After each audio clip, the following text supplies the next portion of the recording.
Hello friends, welcome to our channel and in this history series now we are continuing our next topic। तो इसमें हम पढ़ेंगे मौर्योत्तर काल यानी कि पोस्ट मौर्य पीरियड, यानी कि मौर्य काल जब ख़त्म हुआ 185 BC, ये समय है मौर्यों के ख़त्म होने का। तो इनके बाद जो आगे कुछ शासन बने, अशोक के समय आपने देखा पूरा भारत जो था वो मौर्यों के कब्जे में था, ठीक है। परंतु अशोक के बाद आगे जो राजा आए वो उतने प्रभावी तरीके से नहीं संभाल पाए, ठीक है। तो हुआ क्या, 185 BC में बृहद्रथ जो कि अंतिम शासक था मौर्यंस का, उसकी हत्या कर दी पुष्यमित्र शुंग ने, ठीक है, 185 BC में। और एक नए वंश की नींव डाली शुंग वंश की, ठीक है। या इसको ब्राह्मण वंश भी कहा जाता है क्योंकि ये एक ब्राह्मण थे, ठीक है। तो पुष्यमित्र शुंग जो थे वो उस समय कमांडर इन चीफ यानी कि सेनापति थे मौर्यंस की आर्मी में, ठीक है। और उन्होंने उनकी कमजोरी का फ़ायदा उठाया और अपना जो राज था वो शुरू कर लिया। तो ये जो समय है पोस्ट मौर्य, ठीक है, मौर्योत्तर काल, ये जाएगा गुप्त पीरियड तक, गुप्त काल तक। इसीलिए इसको प्री गुप्त पीरियड भी कहते हैं, ठीक है, यानी कि पूर्व गुप्त काल। तो गुप्त काल जो शुरू होगा वो 319 यानी कि 320 में जाकर शुरू होगा। तो 185 BC से 319 AD तक का जो समय है, ठीक है, वो समय किसका है, वो पोस्ट मौर्यन या फिर आप कहें प्री गुप्त पीरियड है, ठीक है।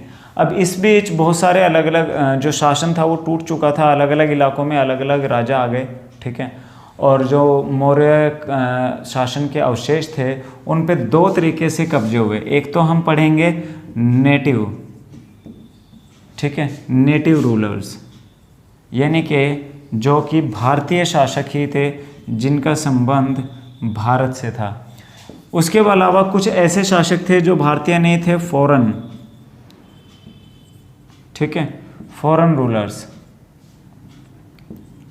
यानी कि जो विदेशी आक्रांता थे, विदेशी आक्रमणकारी थे, उन्होंने यहाँ पर क्या किया, अपना कब्जा जमा लिया। तो अलग अलग हिस्सों में अलग अलग तरीके से ये सब शुरू हुआ। जैसे फॉरेनर जो थे ज़्यादा, इनमें कौन थे, हिंद यूनानी, इंडो ग्रीक जिनको कहा जाता है, या बैक्टीरियाई जिनको कहा जाता है, ठीक है, जो कि नॉर्थ वेस्ट रीजन में पंजाब एंड पाकिस्तान वाले जो हिस्से हैं इन इलाकों में उनके कब्जे थे। और जो बाकी मिड इंडिया है एंड नॉर्थ इंडिया है, साउथ इंडिया है, इन इलाकों में अलग अलग तरीके से जो वंश है वो फैल गए, ठीक है। तो सबसे पहले हम क्या पढ़ रहे हैं, ब्राह्मण वंश। तो ब्राह्मण वंश किससे शुरू हुआ, पुष्यमित्र शुंग से शुरू हुआ, जो कि 185 BC से स्टार्ट होकर लगभग 73 BC तक इनका शासन रहेगा, ठीक है। तो 73 BC में इनका भी, शुंग वंश की भी समाप्ति हो जाएगी, ओके, नया वंश स्थापित होगा। तो पुष्यमित्र शुंग जो कि एक बहुत ही शक्तिशाली राजा हुए, इन्होंने मिनांडर को हराया। मिनांडर जो था वो एक ग्रीक, इंडो ग्रीक शासक था। बौद्ध लिटरेचर के समय मैंने आपको एक मिलिंद पन्हो बताया था, तो इसके बारे में जो हमारा नेक्स्ट आएगा इंडो बैक्टीरिया या फिर इंडो ग्रीक रूलर्स, उसमें आपको मैं बताऊंगा इसकी डिटेल, ठीक है। तो इन्होंने जो अपनी कैपिटल बनाई, मध्य प्रदेश में आज एक जगह है विदिशा, इन्होंने अपनी जो कैपिटल है वो विदिशा में स्थापित की, ठीक है, पुष्यमित्र शुंग ने। और इनके समय में एक ब्राह्मण थे पतंजलि, ठीक है। पतंजलि का जो संबंध था वो उज्जैन से था, यानी सेंट्रल इंडिया में गोनाडा नाम की जगह से ये थे। एंड इन्होंने पुष्यमित्र शुंग के लिए 2 बार अश्वमेघ यज्ञ भी किया, ठीक है। तो इन्होंने क्या है कि 2 बार अश्वमेध यज्ञ भी किया पतंजलि के लिए। और इन्होंने ग्रंथ लिखा था महाभाष्य, ठीक है। तो वो किसने लिखा, पतंजलि ने लिखा, जो कि किसके, शुंग वंश कालीन थे, ठीक है, शुंगों के समय में थे। पुष्यमित्र शुंग के उत्तराधिकारी जो हुआ, उसके उत्तराधिकारी का नाम था अग्निमित्र। अग्निमित्र को जाना जाता है कालिदास के एक नाटक के लिए। ठीक है, कालिदास ने एक नाटक लिखा था जिसका नाम था मालविकाग्निमित्र, यानी कि मालविका और अग्निमित्र। ठीक है, तो ये क्या है, मालविका नाम की एक लड़की और अग्निमित्र जो कि पुष्यमित्र शुंग का राजकुमार बेटा था, तो उसके बीच की जो कहानी है उस पर आधारित ये नाटक है, जिसको कि क्या नाम दिया गया है, मालविकाग्निमित्र। ठीक है, और इसके अलावा और भी इनके शासक आए, जैसे कि वसुमित्र है, वज्रमित्र है, तो वो उतने अधिक प्रभावी नहीं है, उनके बारे में अधिक जानकारी जो है वो नहीं पूछी जाती। ठीक है, अब जैसे कि आपको बताया ये ब्राह्मण वंश से संबंधित हैं। अब इससे पहले जो समय था मौर्य काल में बौद्ध धर्म को पैट्रोनेज दिया गया था, बौद्ध धर्म के प्रचार प्रसार पर अधिक ध्यान दिया गया, परंतु ये बौद्ध धर्म को लेकर उतने अधिक नहीं चाहते थे, बल्कि इन्हें तो बौद्ध धर्म का उत्पीड़क कहा गया है। ये भी आता है कि पाटलिपुत्र में कुक्कुटराम बौद्ध विहार को नष्ट कर दिया था इसने, क्योंकि इनसे पहले मौर्य जो थे वो बौद्ध धर्म के मानने वाले थे, उनको संरक्षण देते थे, प्रचार प्रसार के लिए काम करते थे, और उनके पतन का एक कारण ये भी माना गया कि जो ब्राह्मण थे वो उनके अगेंस्ट हो गए, विरोध में आ गए। ठीक है, तो पुष्यमित्र शुंग एक कट्टर ब्राह्मण था, जिसने कि इनके समय में जो हिंदुइज्म है उसको रिवाइवल होने का मौका मिला। ठीक है, बट ऐसा नहीं है कि उसने पूरी तरह से बौद्ध धर्म को नुकसान किया, बल्कि उसके समय में कुछ अच्छे स्तूप भी बने हैं, जैसे कि भरहुत नाम की एक जगह है, वहाँ पर एक बहुत अच्छा स्तूप है, वो शुंग कालीन है, शुंग के समय में बना है।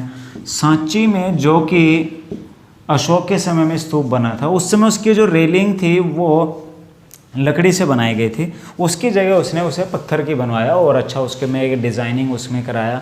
काफ़ी अच्छा स्थापत्य कला का एक नमूना जो था उसमें देखने को मिलता है। इसके अलावा नासिक के अंदर कुछ चैत्य हैं, प्रेयर हॉल, वो भी शुंगकालीन है, वो भी शुंगों के समय में ही बने थे। ठीक है, तो यहाँ से जो इम्पोर्टेंट क्वेश्चन है वो मालविकाग्निमित्र का है, पतंजलि का है, पुष्यमित्र शुंग के बारे में कुछ क्वेश्चन इंपॉर्टेंट है। ठीक है, उसके बाद नेक्स्ट जो वंश आता है, अगला जो डिनास्टी आता है वो आता है कण्व। कण्व जो डिनास्टी आया, इसका संस्थापक था वासुदेव। वासुदेव शुंग वंश का एक मंत्री था, जिसने, क्योंकि इनका जो अंतिम शासक हुआ वो था देवभूति, शुंग वंश का। देवभूति की हत्या करके वासुदेव ने क्या किया, एक नए वंश की नींव डाली, जो कि क्या था, कण्व वंश। ठीक है, परंतु ये वंश ज़्यादा नहीं चला। ये शुंग वंश 73 BC में ख़त्म होने के बाद 28 BC में कण्व वंश भी ख़त्म हो गया। ज़्यादा शासक भी इसके नहीं है, वासुदेव, भूमिमित्र है, नारायण है। अंतिम जो इनका शासक हुआ वो था सुशर्मा। ठीक है, इसका नाम सुशर्मा भी आता है और सुशर्मन भी आता है। ठीक है, तो ये कण्व वंश का अंतिम शासक हुआ। कोई ज़्यादा क्वेश्चन इनके बारे में नहीं पूछे जाते, इनका बस सिर्फ संस्थापक और अंतिम राजा है, सिर्फ यही कोई क्वेश्चन अगर आ जाए तो आ जाए, अदरवाइज इस वंश का कोई इंपॉर्टेंट क्वेश्चन नहीं है। कण्व वंश के बाद जो मेन आते हैं वो आते हैं सातवाहन।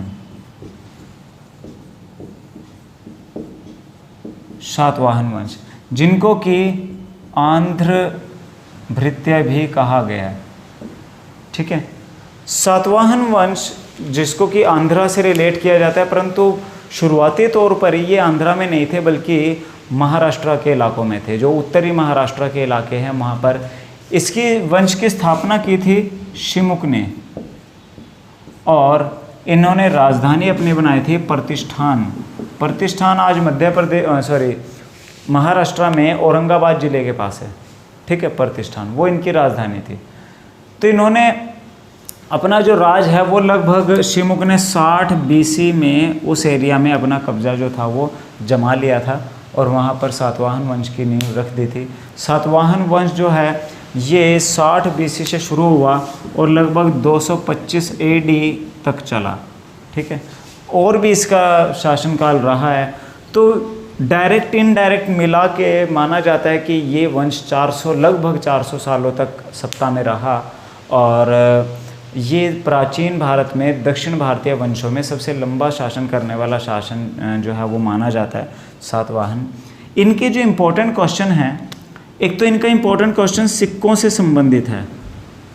ठीक है, सातवाहनों ने सीसे एंड कांसा, तांबा और पोटीन के सिक्के जो थे वो इन्होंने चलवाए थे।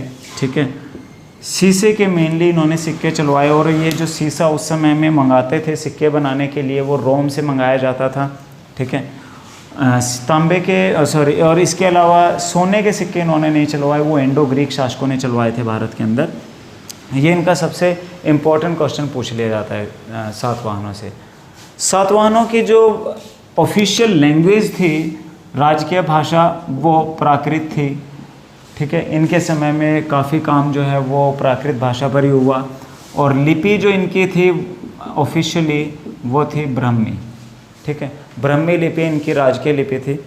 इनके सातवाहनों का जो दौर है, जो शासन है, ये मातृ सत्तात्मक माना जाता है, यानी कि महिलाओं की काफ़ी वैल्यू थी, कदर थी, और पर्दा प्रथा उस समय नहीं थी। ठीक है, एंड जो आप कुछ ऐसे शासक हुए हैं सातवाहन वंश में जिनके नाम के साथ उनके मदर के नेम लगते हैं। ठीक है, जैसे कि गौतमी पुत्र सातकर्णी, तो गौतमी उसकी मदर का नाम था, गौतमी पुत्र। इसी तरह एक वशिष्ठी पुत्र। ठीक है, तो ये दिखाता है कि ये उनका मातृ सत्तात्मक सा एक सिस्टम उनका रहा सातवाहनों का। और सातवाहनों को उत्तर और दक्षिण भारत के बीच में एक सेतु के रूप में माना गया है, यानी पुल के रूप में, जोड़ने वालों के रूप में इनको माना गया है। इनके जो मुख्य शासक हैं, ये इम्पोर्टेंट क्वेश्चन ज़्यादातर तो इनके सिक्के के रिगार्डिंग ही इनका क्वेश्चन पूछा जाता है, और इसके अलावा इनकी भाषा पूछ सकते हैं, इनके संस्थापक पूछ सकते हैं। ठीक है, अब सातवाहनों के एक और इन्होंने काम किया था नया, इन्होंने भूमि दान देने का सिस्टम बनाया था। ठीक है, पहली बीसी के जो कुछ अभिलेख मिले हैं तो उसमें ये जानकारी मिली है कि ब्राह्मणों को या बुद्धिस्ट मॉन्क्स को, बुद्धिस्ट भिक्षुओं को कुछ ज़मीनें दान में देने का सिस्टम जो है वो इन्होंने सातवाहनों ने बनाया था। वो उसकी पूरी पावर जो थी वो उन्हीं के हाथ में दे दी जाती थी, जो कि बाद में उनके लिए काफ़ी खतरा भी साबित हो गया, उनके लिए काफ़ी नेगेटिव गया ये। ठीक है, क्योंकि इससे उनकी अथॉरिटी जो थी वो कहीं ना कहीं कम हो गई थी, उस पर उसका प्रभाव जो था वो पड़ गया था। ठीक है, इनके जो सबसे महान राजाओं में या शक्तिशाली राजाओं में, उनमें जैसे कि सातकर्णी प्रथम है। ठीक है, सातकर्णी प्रथम, और सातकर्णी प्रथम का जो उत्तराधिकारी था हाल को हाल एक अच्छा साहित्यकार था। इसने एक बुक लिखा था गाथा सप्तशती, और इसी के समय में एक और साहित्यकार इसका समकालीन है, उसका नाम था गुणाढ़, जिसने लिखा था बृहत कथा। ठीक है, बृहत कथा जो कि गुणाढ़ ने लिखी थी। क्लियर। सातकर्णी प्रथम के बाद आते हैं, और वैसे तो इनके काफ़ी एक लंबी सीरीज चली है, गौतमी पुत्र सातकर्णी, जिसके बारे में जानकारी जो मिली है, इसका अभिलेख इम्पोर्टेंट है। गौतमी पुत्र सातकर्णी की मदर का नाम था गौतमी बलश्री, जिसने नासिक में एक अभिलेख से उनके बारे में जानकारी प्राप्त हुई है, और यहीं से ही गौतमी पुत्र सातकर्णी के बारे में भी काफ़ी जानकारियाँ जो हैं वो हमें मिली हैं। ठीक है, इसके अलावा इसके बाद एक इनके शासक आए वशिष्ठी पुत्र। ठीक है, वशिष्ठी पुत्र पुलुमावी, जो कि रुद्रदामन, शकों का एक राजा था रुद्रदामन से 2 बार हारा, परंतु उसने उसे दोनों बार छोड़ दिया, क्योंकि उसकी जो बेटी थी रुद्रदामन की वो उससे मैरिड थी, शादी हो रखी थी, इसीलिए उसने उसे मारा नहीं। ठीक है, और सातवाहनों के समय में कुछ जो आर्टिस्टिक चीज़ें हैं, जैसे कि इन्होंने कन्हेरी की गुफाएं हैं, एंड कारले नाम की एक जगह है, वहाँ पर कुछ चैत्य बने हुए हैं, वो चैत्य इनके समय के हैं। ठीक है, तो ये कुछ इम्पोर्टेंट पॉइंट्स हैं, इम्पोर्टेंट बातें हैं जो कि सातवाहनों से संबंधित हैं। सातवाहन वंश के बाद एक वंश का जिक्र आता है, चेदी वंश। इसकी संस्था, ये कलिंग के इलाकों में था। कलिंग जो कि आज उड़ीसा से संबंधित है। ठीक है, इसके जो संस्थापक है उसके लिए जो जानकारी मिलती है, महामेघ वाहन इसका संस्थापक था। परंतु इस वंश के क्वेश्चन नॉर्मली एग्जाम में एक बहुत रेयर देखने को मिलेंगे। अगर मिलेगा तो इस वंश का एक प्रतापी शासक हुआ है खारवेल। खारवेल का हाथी गुम्फा अभिलेख है। ठीक है, हाथी गुम्फा अभिलेख, जिससे खारवेल के बारे में काफ़ी जानकारी मिलती है। ठीक है, उसकी लड़ाइयों के बारे में काफ़ी जानकारी मिलती है और काफ़ी इम्पोर्टेंट है ये अभिलेख खारवेल का। ठीक है, और इसके अलावा यहाँ से कोई और क्वेश्चन नहीं पूछा जाता। तो ये इस वीडियो में तो हमने जो जिक्र किया है वो मौर्यन के जो अवशेष थे, उन अवशेषों पर जो भारतीय राजाओं का विस्तार हुआ। ठीक है, नेक्स्ट हम करेंगे जो हिंद यूनानी शासक हुए हैं। ठीक है, तो वो हम इसके लिए अगला पार्ट करेंगे। ठीक है, इस पार्ट में बस हम भारतीय शासकों को ही करेंगे। ठीक है गाइस, तो आप इसे ध्यान से करते रहें। अगला जो वीडियो वो इससे बिल्कुल रिलेटेड ही है। हिंद यूनानी शासक जो कि अलग हिस्सों में बसे, इनके बीच में आपस में कुछ युद्ध भी देखने को मिले हैं। ठीक है, गुप्त पीरियड तक ये थोड़ा सा एक ऐसा समय है जब अलग अलग जगह छोटे छोटे राजा, कुछ बाहर के कुछ भारतीय बन गए, उनके बीच में लड़ाइयाँ भी, युद्ध भी हुए। ठीक है, तो इसको नेक्स्ट वीडियो में हम करेंगे। Okay guys, so thank you so much.